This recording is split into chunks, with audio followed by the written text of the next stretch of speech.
जय हिंद, वंदे मातरम साथियों। आज की इस वीडियो में हम बात करेंगे अतिथि शिक्षकों को लेकर प्राप्त हुए एक महत्वपूर्ण अपडेट को लेकर। ये जो अपडेट है मध्य प्रदेश में कार्यरत समस्त अतिथि शिक्षक साथियों के लिए काफी ज्यादा महत्वपूर्ण हो सकता है।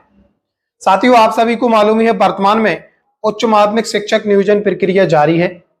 उसी के तहत जो शिक्षक भर्ती की जाती है उसमें अतिथि शिक्षकों को भी कुछ जो उनके पद हैं निर्धारित किए गए हैं और उसके लिए कुछ आवश्यक शर्तें जो नियम हैं उनमें निहित हैं।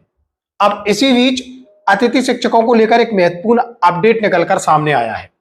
आप अपनी स्क्रीन पर कार्यालय आयोग जनजातीय कार्य का एक काफी महत्वपूर्ण आदेश देख रहे हैं जो कि 9 अगस्त 2024 को जारी हुआ है।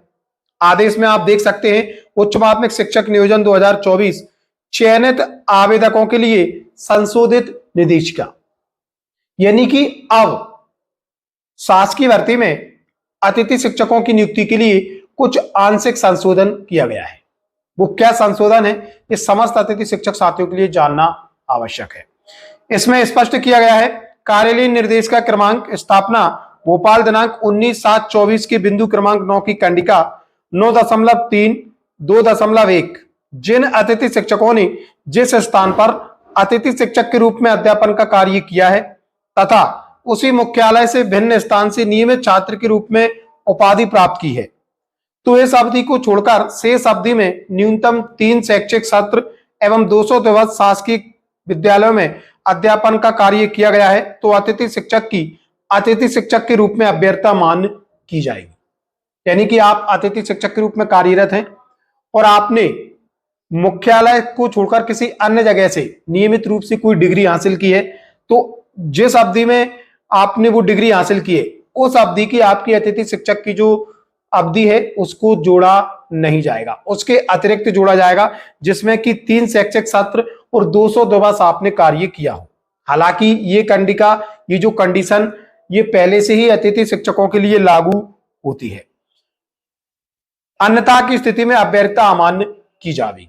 अब इसके नीचे आप देखेंगे वो काफी ज्यादा महत्वपूर्ण है कि स्थान पर बिंदु क्रमांक 9 की कंडिका क्रमांक 9.3.2.1 को निम्न अनुसार पढ़ा जाए। इसमें ही आंशिक संशोधन किया गया है।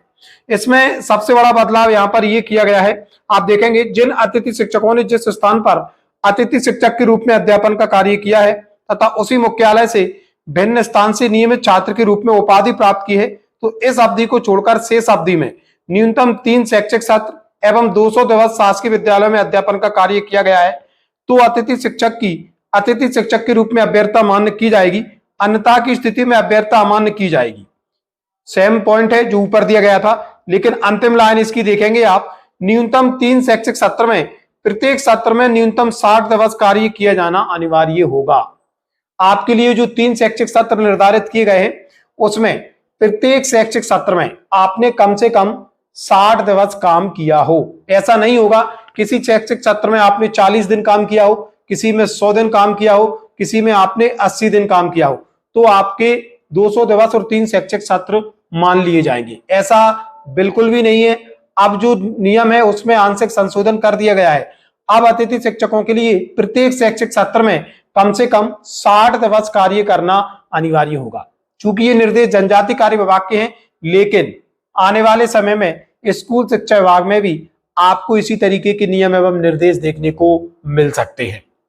बिंदु क्रमांक 9 की कंडिका 9.4 में अंकित अर्थात उस तिथि को अभ्यर्थी द्वारा परीक्षा अंक सूची उपाधि धारित किया जाना अनिवार्य होगा का तात्पर्य दिनांक 27/1/23 तक परीक्षा अंक सूची उपाधि धारित किया जाना अनिवार्य है, ना कि सत्यापन हेतु उपस्थित दिनांक तक।